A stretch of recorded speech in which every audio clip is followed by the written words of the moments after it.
Hello बच्चों, good morning. मुझे विश्वास है आप सभी अच्छे होंगे। तो आज से हम क्लास 10वीं का मैथ्स का एक कंटिन्यूअसली सीरीज लेकर चलेंगे और आज हम मैथ्स का सबसे बेसिक, सबसे महत्वपूर्ण और आप लोग के लिए हेल्पफुल टॉपिक का एक वीडियो आज देखेंगे। आज के टॉपिक में हम जोड़, घटाव, गुणा और भाग का सबसे बेसिक नियम समझेंगे। तो बच्चों चलिए स्टार्ट करते हैं आज का वीडियो। आज हम लोग पढ़ने वाले हैं जोड़, घटाव, गुणा और भाग का नियम।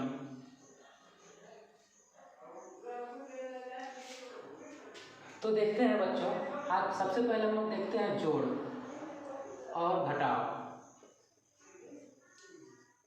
जोड़ और घटाव हम लोग एक साथ पढ़ेंगे। इससे पहले के जो प्राइमरी में आप लोग पढ़े होंगे, जोड़ अलग पढ़े होंगे, घटाव अलग पढ़े होंगे, गुणा अलग और भाग अलग। तो देखते हैं जोड़ और घटाव एक साथ पढ़ते हैं। जैसे कुछ एग्जाम्पल के द्वारा हम समझने की कोशिश करते हैं। 2 + 2 देखते हैं इस 2 का जो चिन्ह है यहाँ पर प्लस मानी जाती है। अगर अंक या संख्या के पहले कोई चिन्ह नहीं है तो उसको क्या माना जाता है? प्लस माना जाता है। तो जब दोनों संख्या का चिन्ह एक समान हो तब उसे हम क्या करते हैं? जोड़ देते हैं। 2 और 2 4।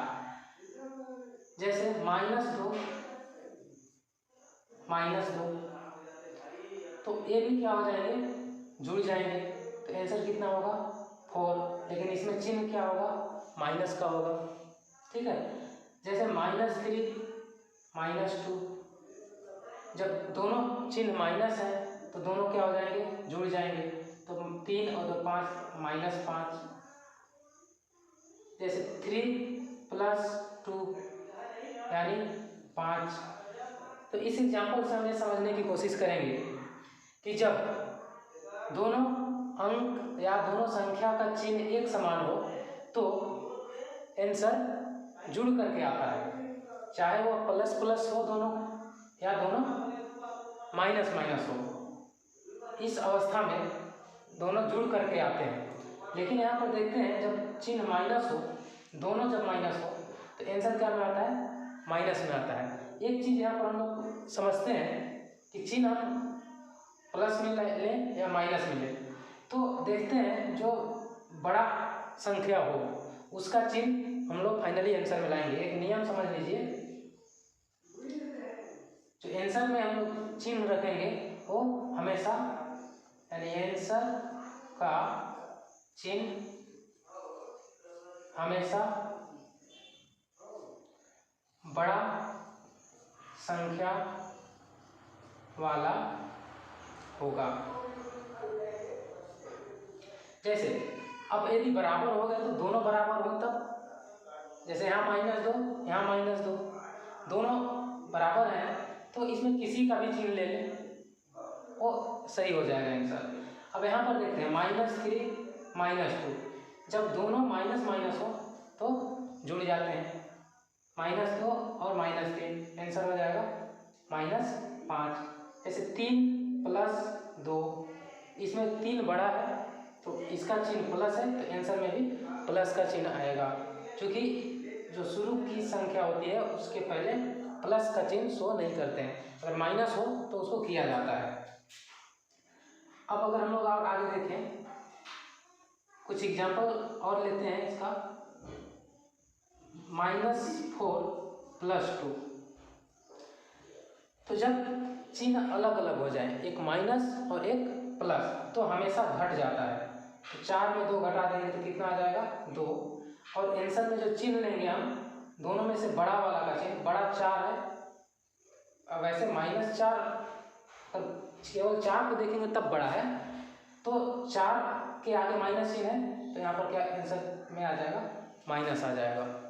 ठीक है, एक्चुअली अगर देखा जाए तो -4 और +2 में एक छोटा संख्या होता है, ठीक है, लेकिन जब माइनस को भी शामिल करें तब तो हम केवल चिन्ह के लिए देखते हैं कि यहाँ 2 है और ये 4 है, 4 के पहले माइनस है तो उसी का चिन्ह आएगा।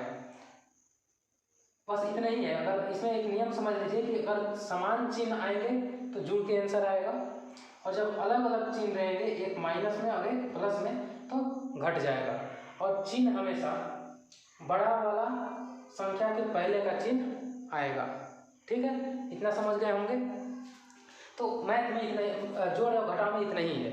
अगर दोनों एक समान चिन्ह हो, या प्लस प्लस हो या माइनस माइनस हो, तो दोनों जुड़ जाते हैं और आंसर का चिन्ह बड़ा वाला संख्या के चिन्ह को लेते हैं। यदि दोनों बराबर होते हैं तो हम किसी भी दोनों में से किसी को ले लें, आंसर सही हो जाएगा।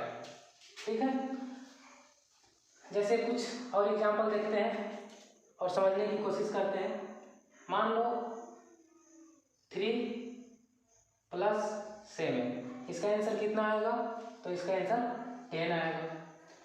-3 - 4, इसका आंसर क्या आएगा? तो देखते हैं, ये भी माइनस ये भी माइनस, तो जब समान चिन्ह होते हैं तो हमेशा जुड़ जाते हैं। तो -3 और -4 7, और इसमें से बड़ा 4 है, 4 का पहले माइनस है, यहाँ पर माइनस लगा देंगे, आंसर सही हो जाएगा। 3 -3 + 4, तो यहाँ पर देखते हैं एक माइनस में और एक प्लस में, तो हमेशा क्या हो जाता है? घट जाता है। जब दो अलग अलग चिन्ह हो, माइनस और प्लस, तो हमेशा घटते हैं। तो 4 में से 3 घटा देंगे तो आएगा 1, और आंसर का चिन्ह हमेशा जो क्वेश्चन में बड़ा वाला अंक रहेगा उसी का चिन्ह आएगा। इनमें से बड़ा 4 है तो 4 के पहले प्लस है, यहाँ पर आंसर में प्लस ले आएंगे। अगर इसी का अगर ऐसा देखें, -4 + 3, ठीक है, तो एक माइनस में है और एक प्लस में है, तो ये हमेशा क्या हो जाते हैं? घट जाते हैं, और घट करके आएंगे 1, लेकिन चिन्ह 4 के पहले माइनस है तो यहाँ पर क्या आ जाएगा? माइनस आ जाएगा। तो इस प्रकार से जोड़ और घटाव का नियम है। बस इतना ही समझिए। इतना अगर समझ जाएंगे तो आगे जो भी क्वेश्चन होंगे उसको आसानी से समझ जाएंगे। ठीक है बच्चों, अब आगे चलते हैं गुणा और भाग। और आज हम चिन्ह के बारे में समझ रहे हैं कि अगर चिन्ह गुणा और भाग के बारे में समझते हैं। चलिए देखिए, गुणा और भाग में क्या होता है, पहले हम गुणा को समझेंगे। तो अगर 2 × 2, दोनों का चिन्ह क्या है? प्लस है, तो आंसर क्या में आएगा? प्लस में 2 दूना 4। अगर -2 × -2, तो भी आंसर में क्या आएगा? प्लस में 4। यहाँ भी गुणा में भी देखते हैं कि अगर दोनों अंक का चिन्ह एक समान है तो आंसर हमेशा क्या आता है? प्लस में आता है। ये भी प्लस में, ये भी प्लस में, तो आंसर क्या में आएगा? प्लस में। ए माइनस में, ए भी माइनस में, आंसर क्या में आएगा? प्लस में। क्योंकि गुणा में माइनस और माइनस का जब गुणा करते हैं तो आंसर प्लस में आ जाता है। लेकिन जैसे ही एक -2 हो और एक क्या हो? प्लस में 2 हो, तो आंसर क्या में आएगा? हमेशा माइनस में आएगा। बाकी तो अंक का गुणा वैसे ही होगा जैसे होता है, 2 दूना 4। यहाँ पर नोट करने वाली बात है कि अगर प्लस और प्लस हो तो आंसर क्या में आएगा? प्लस में। माइनस और माइनस हो तो आंसर क्या में आएगा? प्लस में। अगर एक संख्या प्लस में और दूसरी संख्या माइनस में हो और इनका क्या करें हम? गुणा करें, तो आंसर हमेशा क्या में आएगा? माइनस में आएगा। इसमें नोट कर लेना कि अगर सेम चिन्ह है तो गुणा में हमेशा प्लस में आता है, चाहे वो प्लस प्लस हो तो प्लस, माइनस माइनस हो तो प्लस। जैसे ही एक प्लस में और एक माइनस में आएगा, गुणा करके जो आंसर आएगा वो हमेशा माइनस में आएगा। सेम प्रोसेस भाग में भी होता है। अगर दोनों अंक प्लस में है तो आंसर प्लस में आएगा, दोनों अंक अगर माइनस में है तो आंसर प्लस में आएगा, और अगर एक प्लस में और एक माइनस में है तो आंसर माइनस में आएगा। तो गुणा और भाग के लिए ये दोनों में यही नियम लागू होते हैं। जैसे गुणा में तो देख चुके, चाहे 2 इधर भी हो और इधर -2 हो, तो भी आंसर क्या होगा, एक प्लस में है और एक माइनस में है, तो 2 दूना 4, आंसर माइनस में ही होंगे। तो इतने ही नियम है। अगर चिन्ह का देखें तो भाग में भी जैसे अगर हम लोग देखें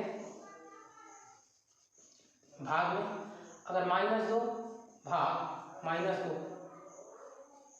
तो जब ए भी माइनस में ए भी माइनस में, तो आंसर हमेशा क्या आएगा, प्लस में। माइनस माइनस कट जाते हैं, 2 भागित 2 तो भी प्लस में आएगा, लेकिन एक माइनस में और दूसरा प्लस में हो तो आंसर क्या में आएगा, माइनस में आएगा। तो चिन्ह से संबंधित ये नियम को अच्छे से समझ लेंगे तो आगे चल करके आसानी होगा। तो जोड़, घटा, गुणा और भाग का कहानी यहीं पर समाप्त होता है। इतना ही नियम को समझ लेंगे तो आगे कोई कठिनाई नहीं होगी। तो अब आगे चलते हैं कुछ, अब हम लोग बीज गणित के बारे में समझते हैं। अंक गणित में तो सभी कोई लगभग जानते होंगे, जोड़ने, घटाने, गुणा और भाग करने, और वैसे भी चिन्ह के बारे में मैं समझा भी दिया। जैसे अगर हम लोग ऐसे समझे, -2-3 अंक ले लें, -2 +3 -4 -2 इस टाइप का, तो इसका आंसर क्या आएगा क्वेश्चन नंबर।